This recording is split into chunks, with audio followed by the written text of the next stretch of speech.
తాజాగా ఇంగ్లాండ్లో జరుగుతున్న ది 100 2026 లీగ్లో భారత star batter Jemimah Rodrigues Pakistan captain Fatima సనాను ఆలింగనం చేసుకోవడం సోషల్ మీడియాలో తీవ్ర దుమారానికి దారితీసింది.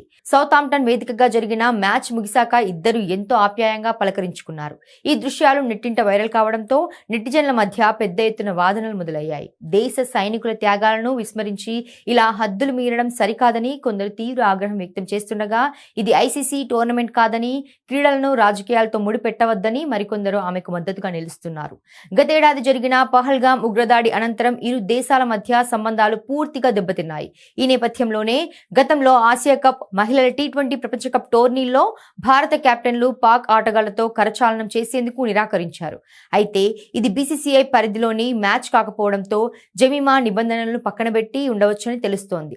ఐసీసీ నిబంధనల ప్రకారం మ్యాచ్ ముగిశాక షేక్ హ్యాండ్ ఇవ్వడం తప్పనిసరి కానప్పటికీ దేశ ప్రజల మనోభావాలను, సెంటిమెంట్ను క్రీడాకారులు గుర్తించాల్సిన అవసరం ఉందని అభిమానులు భావిస్తున్నారు.